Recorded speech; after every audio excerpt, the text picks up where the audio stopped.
السلام عليكم، هلا الاخوات، معكم من قناه هوات حنان. اليوم ان شاء الله غادي نوجد معكم كيكه او بسكوته اللي كتجي عاليه ومفشفشه ورطبه بواحد المكون اللي كيخليها تجي معلكه بواحد المذاق زوين بزاف. اختي واخا ما تكونيش تعرفي الكيك نهائيا، من 7 المستحيلات مني تشوفي هذا الفيديو غادي تجربيه وغادي تصدق ليك بحال اللي بغيتي. غادي نبداو ان شاء الله على بركه الله. نمشيو المقادير والطريقه التحضير، بقاو معايا. عندنا 4 ديال البيضات حجم متوسط، الا درتو نتوما البيض كبير ديروا غير 3. ثم غادي نضيفوا السكر مع البيض. السكر انا درت كاس د العلبه، نتوما تقدروا الا كتعجب لكم الحلاوه ديروا كاس ونص. واحد ساشي ديال الفاني ورشه ديال الملح باش تعادل كتجي الكيكه بنينه بزاف. غادي نخلطوا مزيان السكر والبيض والفاني حتى كيذوب السكر معنا مزيان. انا كنت مزروبه خلطته بالخلاط الكهربائي باش يسهل عليا الخلاط دغيا. يمكن لكم تخلطوا غير بالخلاط اليدوي.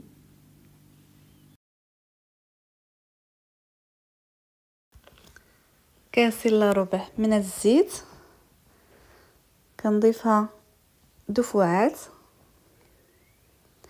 مع التحريك. ثم كنضيف كاس العلبه ديال الحليب يكون عامر مزيان، وانا كنخلط.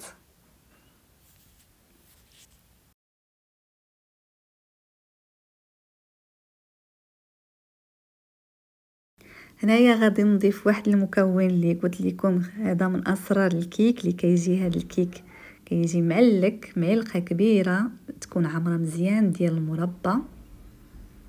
صراحه كيجي هذا الكيك كيجي معلك، كيجي زوين بزاف بزاف صدقوني.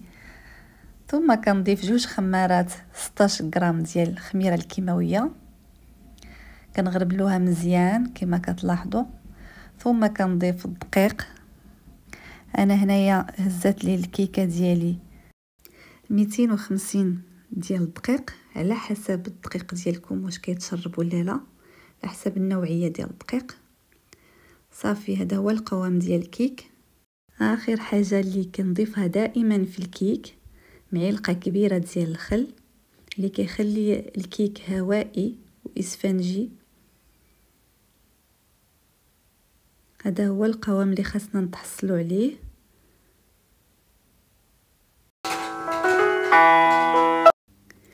هنايا خديت المول دهنته بالزبده ورشيته بالدقيق كما كتلاحظوا، رشيته مزيان بالدقيق. كندورو مزيان في المول حتى كيتلبس لي مزيان بالدقيق. هنايا عندي الفران راني سخنته 180 درجه.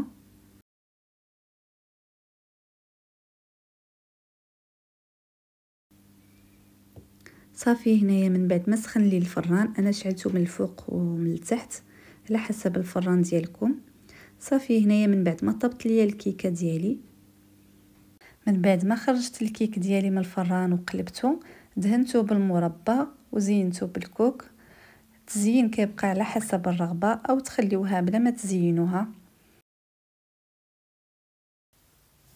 هذا هو الشكل النهائي ديال الكيك اللي حضرته معكم، كيجي اكثر من رائع. الصراحه الا جربتوه عاد غادي تعرفوا على شنو كنهضر. شيش خفيف اقتصادي وسهل في نفس الوقت، بمذاق خيالي بمعلقه ديال المربى. هذا من اسرار الكيك، صراحه كيجي اكثر من رائع. والان ما بقى ليا غير نودعكم، ما تنسونيش باللايكات ديالكم والتعليقات ديالكم.